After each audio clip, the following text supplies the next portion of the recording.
escucho y te veo perfectamente. Bueno, pues venga, vamos a seguir con el asunto. Vale. Venga, pues empezamos el primer día hablando un poco sobre cómo las primeras teorías que había acerca del color, ¿no? Las primeras teorías que había acerca del color, como tales, venían del mundo de los griegos, si os acordáis. Y sobre todo ponían énfasis los griegos en que los colores y todo se mostraba a través de la luz y la sombra. O sea, para ellos todo tiene que ver conforme a lo que era luz y sombra. No podían todavía como tal definir un círculo de colores y una serie de relaciones en los colores, nada más que las que ellos podían apreciar a simple vista, ¿vale? De manera científica, pues no pudieron llegar más allá, ¿vale? Entonces, pues bueno, ellos sí lo que sí pudieron ver de manera científica, simplemente por la observación, pues era eso, ¿no? Que dependiendo de la luz que hay, pues los colores de los objetos van variando. Y si no hay luz, si hay ausencia de luz, pues todo se hace negro, ¿vale? Que es algo que a todos llegamos. Bueno, vale, pues todo esto fue evolucionando, si os acordáis, hasta que llegamos a la época de Newton, en la que ya Newton pues, desarrolló una teoría científica física sobre cómo funciona la luz y sobre las longitudes de onda diferentes que tiene la luz y los colores que dentro de ella van, ¿no?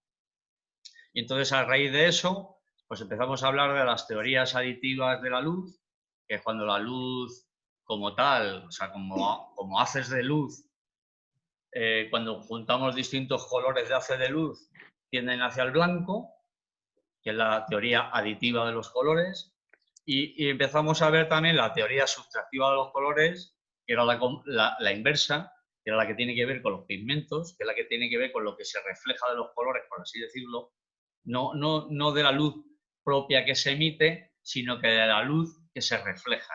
Porque nosotros, a fin de cuentas, cuando pintamos, añadimos un color y lo que vemos el reflejo del color. ¿De acuerdo? Vale, entonces en la teoría sustractiva, si os acordáis, que es como la que se utiliza en las fotocopias de hoy en día, intervienen los tres colores primarios, que eran el cian, el amarillo y el magenta. ¿De acuerdo? Y en la teoría de la luz, los colores primarios eran como los de los televisores, que eran el RGB, que era el rojo. Espera un momento que hay alguien más que quiere entrar. Que eran el rojo, el verde y el azul. ¿De acuerdo? Entonces, pues un poco esa era como la recopilación, ¿no? Desde el paso desde el mundo de los griegos al paso ya del mundo un poquito más moderno, podríamos decirlo así, en el que ya Newton fue capaz de descubrir cómo funciona la luz de manera física y cómo las primeras teorías de color, que también estuvimos viendo, pues, a ver, no me acuerdo del nombre, de Goethe, de Johann Bach Goethe, y de algún otro estudioso de la época que nos empezaron a hablar de las relaciones entre los colores primarios y secundarios sustractivos, nos empezaron a hablar un poquito también del tema de las emociones relacionadas con los colores, bueno, nos empezaron a hablar ya de teorías no solamente físicas, sino de teorías también un poco psicológicas, subjetivas, ¿no? Relacionadas con los colores, que al mismo tiempo también están muy relacionadas con el significado, ¿vale? Porque también, dependiendo de las culturas, los colores también tienen o adquieren significados. Al mismo tiempo que hay colores que son universales para todos, con lo cual también los significados pueden ser universales. A ver si me explico. Para todos los humanos, el verde de la hierba es verde, ¿vale? Entonces, si tú representas o intentas representar algo con tonos relacionados con los verdes, simulando un espacio similar a la hierba, cualquier persona del mundo va a entender que has pintado hierba. ¿De acuerdo? Eso mismo lo podemos extrapolar a una casa, a un arbolito, a un montón de cosas y a sus colores asociados. ¿De acuerdo? Para que veáis que también el color, pues en algunos casos lleva implícito un significado. Y al mismo tiempo puede llevar incluso implícito una forma. O sea, que vamos un poquito más allá. No solamente podemos tener un significado, que es algo que podemos escribir como tal, ¿no? Que lo podemos desarrollar de manera escrita, sino que también puede tener una forma, ¿no? Que es un poco lo que vamos al mundo de la pintura. ¿Ahora? Sí. Ahora sí. Vale. ¿Os acordáis cuando también estuvimos viendo esto, ¿no? Hace varias semanas, ¿no? Que era el tema de la interacción de los colores de Joseph Albers. Esto es un libro que Y tengo yo muy interesante. Y entonces, lo que también nos viene a decir es que en ocasiones nuestro cerebro, bueno, más que nuestro cerebro, la percepción que nosotros tenemos a través de nuestros ojos, ¿no? de las células fotosensibles que tenemos en la retina, y al mismo tiempo de esa información que ellas transmiten luego a nuestro cerebro, pues claro, el ser humano tenemos unas ciertas limitaciones cuando observamos también, ¿vale? Y al mismo tiempo, de ese tipo de limitaciones y de ese tipo de cosas, pues también se pueden utilizar luego en la pintura y se pueden hacer un montón de estudios diferentes. Bueno, por ejemplo, en este caso, si os acordáis, dos mismos colores, dependiendo de la situación en la que se encuentren, relacionadas con otros colores alrededor, pueden parecer que son distintos. Si os fijáis, estos dos cuadrados, en un principio parece que son distintos. A lo mejor la foto que yo he echado con el móvil, a lo mejor no está todo lo bien que debiera, ¿vale? Pero en realidad estos dos colores parecen diferentes, pero son el mismo.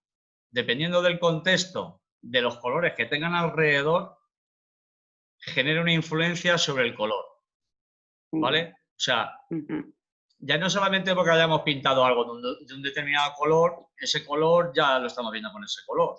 Los colores que tiene a su alrededor lo influencian.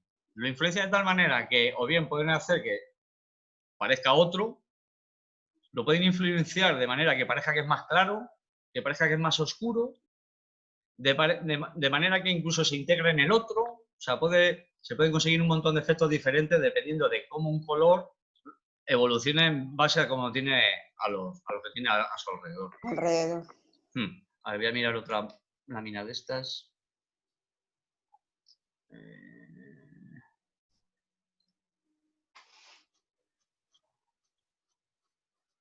A ver si aquí no.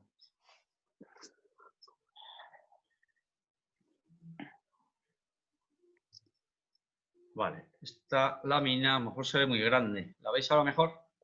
Sí. Sí, ahora. Vale. Es un poquito lo mismo que la explicación anterior.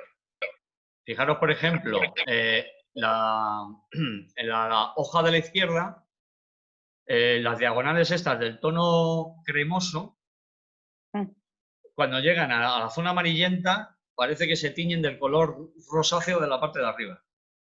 Sí, es verdad. ¿Vale? Parece que no es el mismo color. Y sí lo es. ¿De acuerdo? Entonces, muchas veces nuestra percepción, pues es como os comentaba hace un momento, es limitada, ¿no? O sea, tampoco nos podemos cerciorar muchas veces de lo que estamos viendo, porque nos podemos engañar por esas limitaciones que tenemos, ¿de acuerdo? Vale, vamos a seguir de esto por otro lado.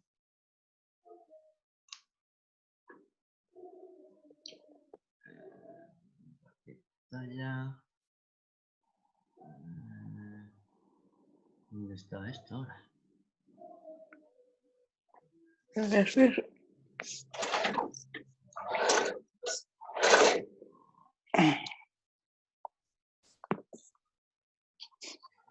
ver, es que me he liado, no sé dónde está.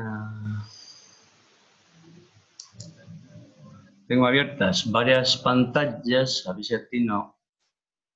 Aquí. Vale, deja de compartir. Es que es un poco lioso, ¿sabes? Hasta que lo... Bueno, ya lo veis, ¿no? ¿Veis un montón de imágenes de la catedral de Rouen? Uy, no me digas, me llaman a mí. ¿Perdona? Por teléfono. ¿Veis un montón de imágenes chiquititas? Sí, de la catedral de Rouen. Vale. Sí, bueno, no sé qué exactamente, pero bueno. No, no se ven... No, yo tampoco las veo bien del todo, ¿vale? Se ve... Sí, esto más que nada lo que os vengo a hablar es un poco ahora... Voy a empezar a hablar de un poco de Claude Monet, de un pintor. Sí, claro. Pues Monet lo que hizo un experimento que consistía en capturar la luz en el mismo momento del día durante distintas fechas del año, ¿de acuerdo? Y entonces alquiló una habitación en un segundo piso frente a la fachada de la Catedral de Rouen y realizó más de 30 cuadros desde el mismo punto de vista a diferentes horas, captando el color de la luz característica de cada momento del día. ¿Vale? ¿Qué nos viene un poco también a decir esto? Pues que fijaros la cantidad de diferencias de tonos que aparecen. No se ve muy bien, pero bueno, más o menos los podéis intuir, ¿no? En unos son muy cálidos, otros son muy fríos, otros son difusos, ¿vale? En otros se ven las sombras como muy duras, ¿vale? Dependiendo un poco de esa. Lo que vengo un poco yo a comentar es que, claro,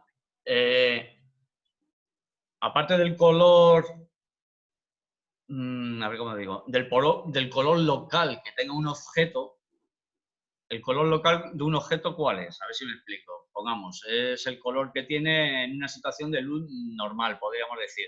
Una situación de luz ambiente, neutra, en la que ni le da la luz del todo, ni nada le proyecta sombra. ¿Vale? Es como una luz ambiente. En ese tipo de luz ambiente, el color local, pongamos, de un pantalón vaquero, lo vemos azulado, ¿no? ¿De acuerdo?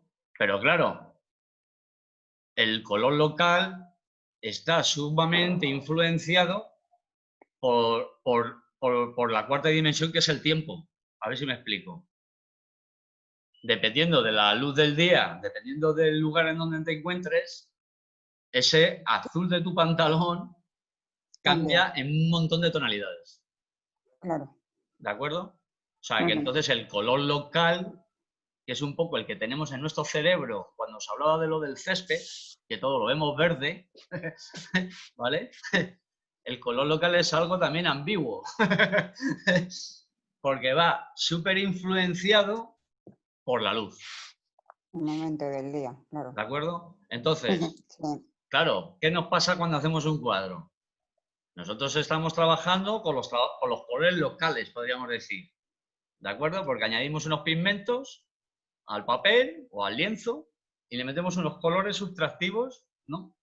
¿Y qué pasa? Que claro, que nosotros trabajamos con unas condiciones de luz, X, ¿no? Para que el cuadro se vea de una determinada manera. En el momento que las condiciones de luz varían,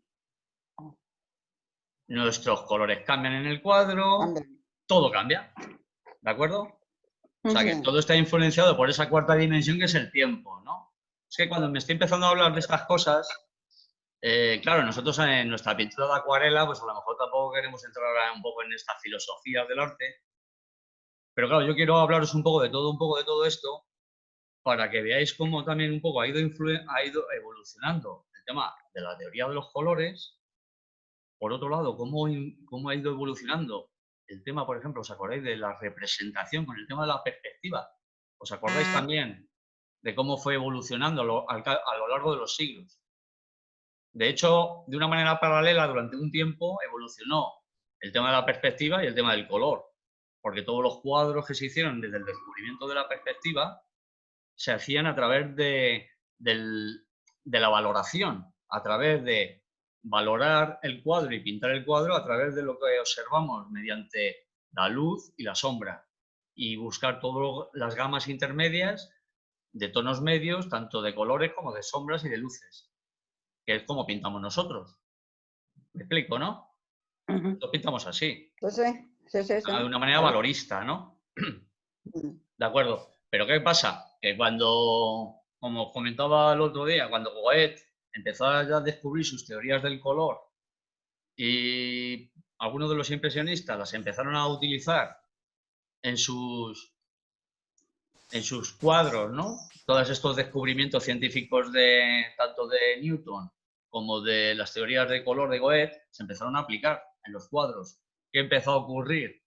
Empezó a ocurrir que de una manera, podríamos decir, abrupta, se pasó de hacer la pintura de una manera con una serie de normas relacionadas, muy estrictas, relacionadas con el tema de la perspectiva, y se destruyó totalmente la perspectiva y se hizo la pintura tan solo desarrollándola en cómo ve el ojo.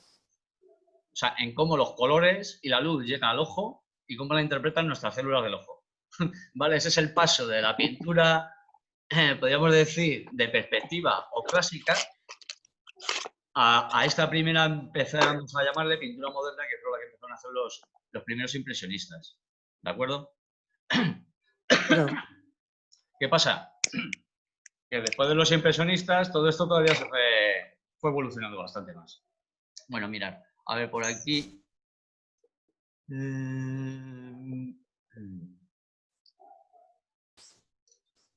A ver, por ejemplo, aquí en este texto me viene también comentando que, claro, los impresionistas, entre ellos Monet, fueron influidos de forma notoria por los progresos de la fotografía, ¿vale? Que eso fue también otra revolución súper importante que acaeció en el siglo XIX, la aparición de la fotografía. Imaginaros que antes de que apareciera la fotografía, pintar algo en movimiento era como algo, o sea, te lo tenías que imaginar dentro de lo que hablábamos de los límites de la percepción de nuestro ojo. ¿Os acordáis de lo que os comentaba antes? Cuando apareció la fotografía y fueron capaces de a un caballo, por ejemplo, echarle una foto en movimiento y congelarlo,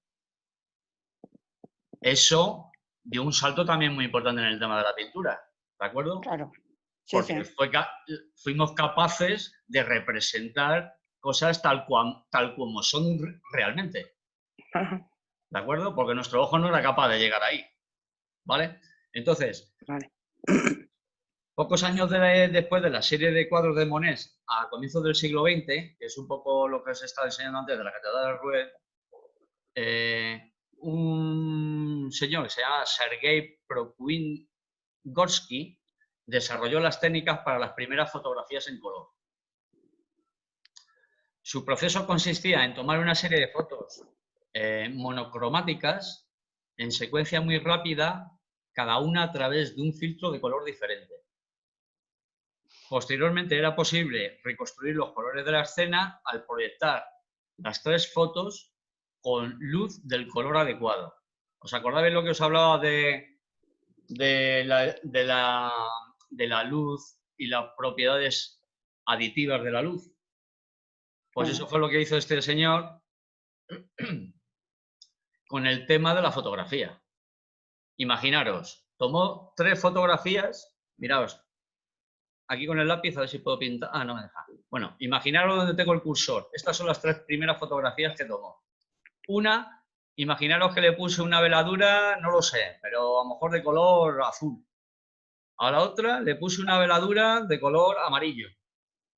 Y a la otra a lo mejor le puse una veladura de color magenta.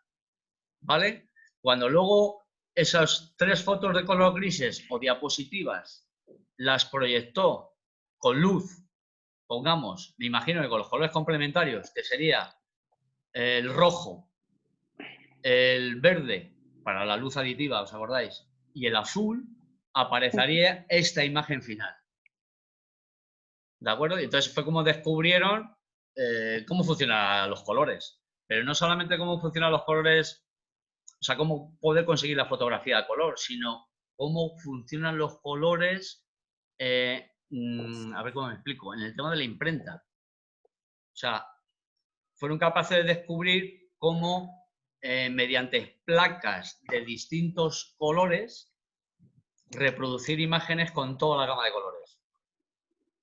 Vale, esto fue un desarrollo súper importante en la imprenta, esto fue la caña, Claro, imaginaros, ¿de acuerdo? Y de hecho, lo que os digo, el proceso de las impresoras de hoy en día, pues tiene mucho que ver con todo esto. Este proceso se llama, creo recordar, cuatricomía. Creo recordar que se llama así, porque se utilizan los 3 colores, el cian, amarillo y el magenta, más el negro. ¿De acuerdo? Y con esos 4 colores sacas todos los colores del universo, por decirlo así. ¿De acuerdo? Sí, sí.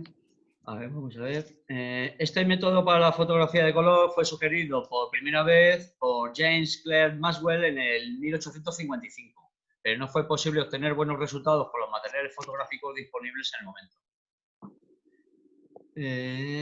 Análogamente a la forma en que un ojo, ahora viene la explicación de lo que se está un poco de la explicación que yo he dado, pero aquí viene ahora la explicación un poco más técnica. Análogamente a la forma en que un ojo humano detecta el color, el espectro visible de colores se divide en 3 canales de información mediante la captura en la forma de 3 fotografías en blanco y negro.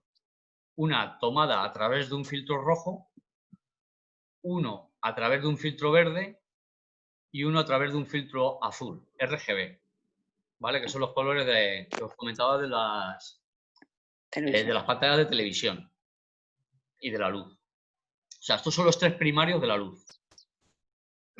Las 3 fotografías resultantes pueden ser proyectadas a través de filtros de los mismos colores y exactamente superpuestas en una pantalla, sintetizando la gama original de colores por adición. ¿Os acordáis lo que os decía de la adición de los colores, no? O utilizado para hacer copias fotográficas en los colores complementarios cian, magenta y amarillo, CMYK, que es lo que tiene que ver con el tema de las impresoras y el tema de la reproducción y de la imprenta, ¿vale? Que cuando se superponen constituyen el color mediante un proceso de sustracción. Los pintores impresionistas conocían las teorías de color que elaboraban importantes físicos y químicos como Chevreul sobre la ley del contraste simultáneo de los colores, que fue un poco lo que hemos estado hablando sobre los círculos de colores, y algún otro, Helmholtz, óptica fisiológica, Roth, cromática moderna, teoría científica de los colores, 1800 y pico. Y bueno, todo esto fue recogido y empleado por los impresionistas, ¿de acuerdo? Bueno, ahora voy a pasar un poco del tema de los impresionistas y me voy a ir a otra ya,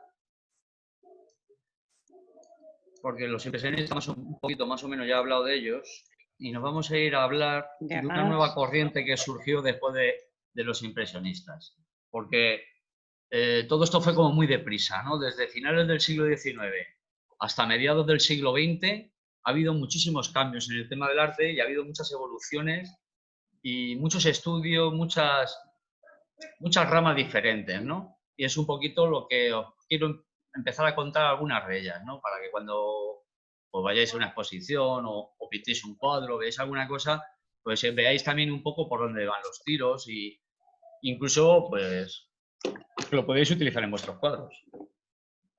Mirad, por ejemplo, hay una corriente muy interesante que surgió después de los impresionistas, se llaman los fauvistas. Y los fauvistas se basan principalmente en la experiencia sensorial, ¿vale? Rechazan principalmente dentro de sus teorías, porque todos estos luego se inventaban como una especie de manifiesto, ¿no? En base al cual hacían pues su estudio científico, por llamarlo de una manera, ¿no? Y esta gente, con un ímpetu antiformalista, rechazan las reglas, los métodos y los sistemas racionales. Se trata de la confianza en uno mismo, ¿vale? Esa es su idea. Y bueno, os cuento. Conscientes de la libertad lograda por los impresionistas y posimpresionistas para la transformación artística de la realidad, confían plenamente en su instinto pictórico y su intuición creadora. ¿Qué significa esto? Pues simplemente lo que hacen es, dependiendo de cómo te encuentres tú, un poco, podríamos decir, dentro del terreno emocional, pues un poco sugerir eso a través de la pintura pues en las formas y en los colores que pintas. O sea, a ver si me explico. Sí.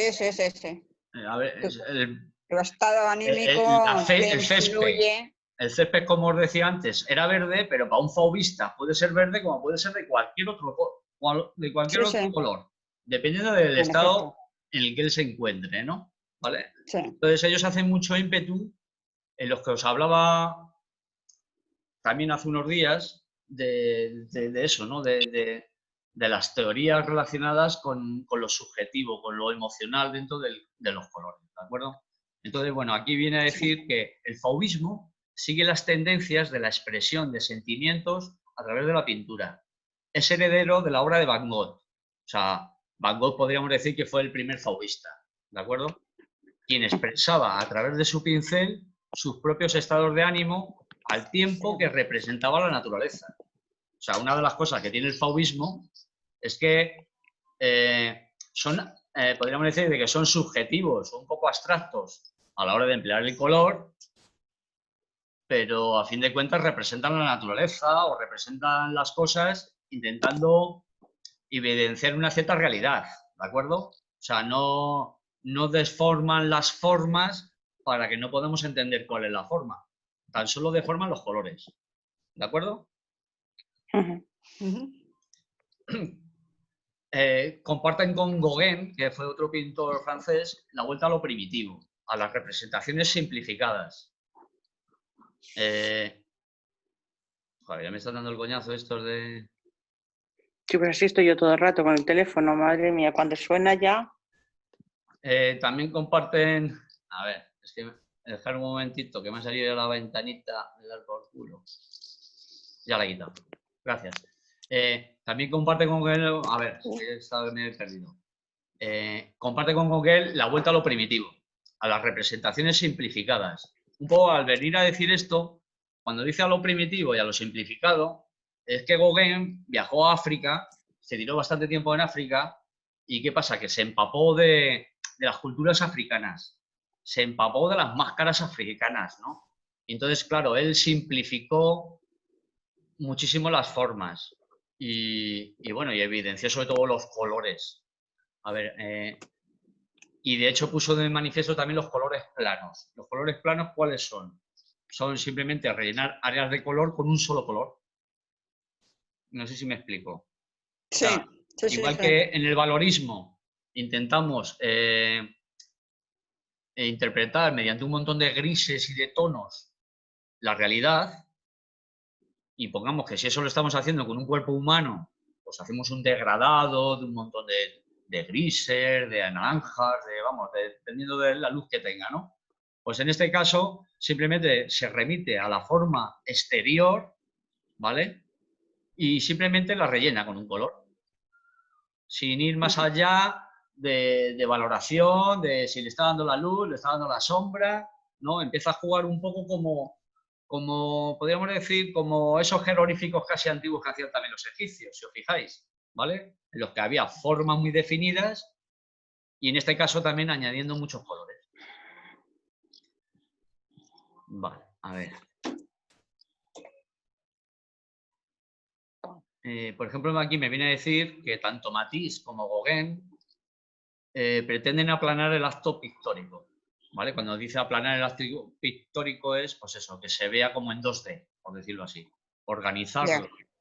Mientras que, por ejemplo, hay otro pintor que se llama Blaming, quien lo que pretende es gritarlo y desgarrarlo, o sea, es como destruirlo, ¿no? Cada uno, pues fíjate, tiene planteamientos muy diferentes.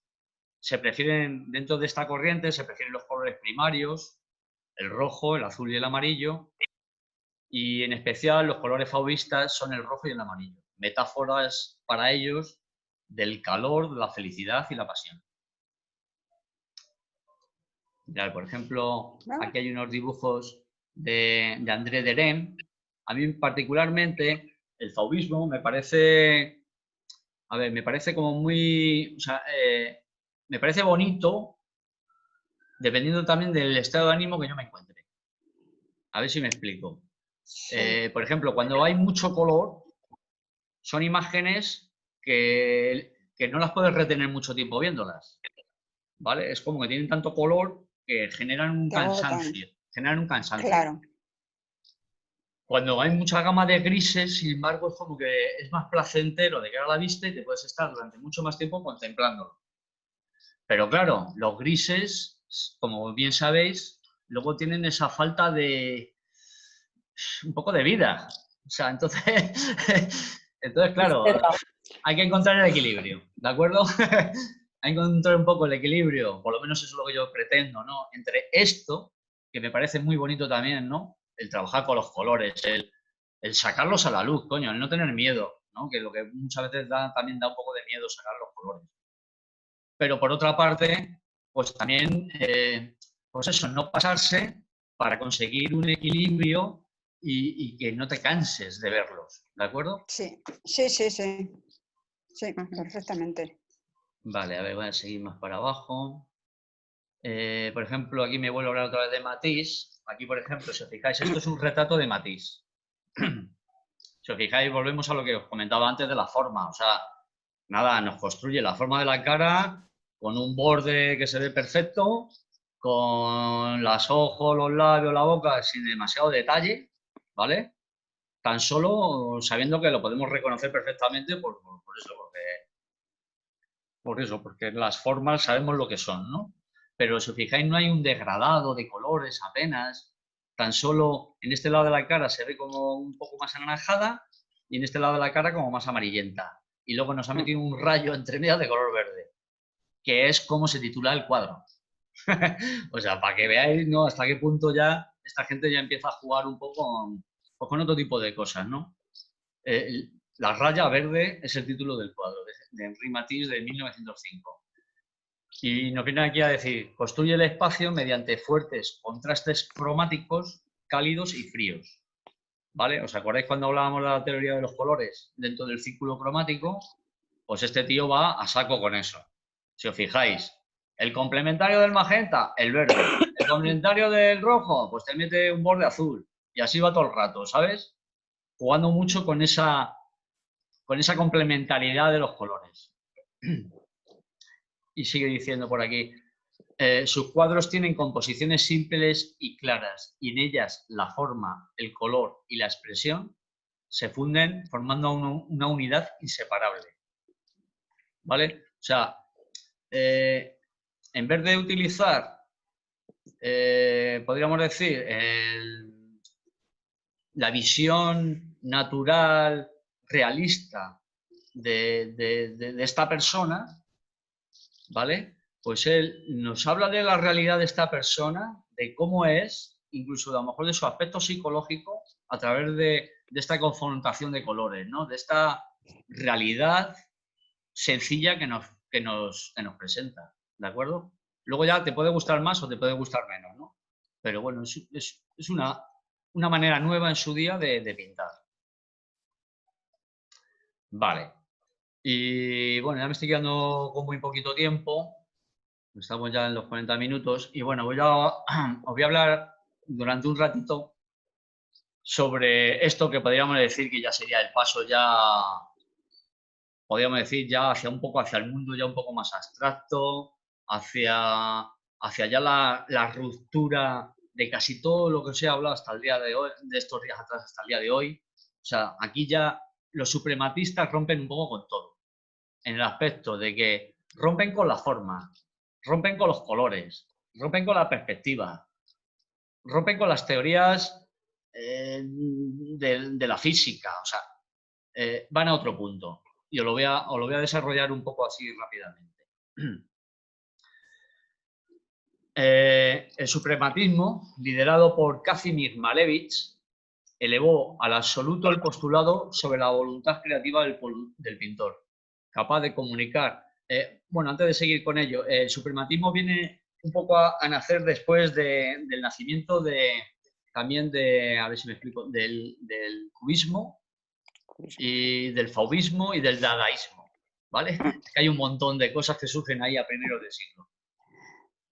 Con el descubrimiento del suprematismo, la pintura, según Malevich, asume el canon supremus. O sea, es que ya se le va la pinza aquí total. Y dice, es decir, la ley superior no relacionada con el estado emocional del pintor o del espectador, construyéndose así, según escribía el propio Malevich, un sistema en el tiempo y en el espacio que, independientemente de cualquier belleza estética y emocional, es más bien un sistema filosófico sobre el color y sobre la realización de nuevos movimientos imaginados. Bueno, a ver qué os cuento, porque esto es un poco... es un poquito fuerte, ¿no? Bueno, Sí, este señor, claro, este señor lo que pretende es, claro, después de todo lo que os he estado hablando este tiempo atrás, este señor lo que pretende es desligarse de lo emocional sobre el color, ¿vale? Me están diciendo que menos de un minuto.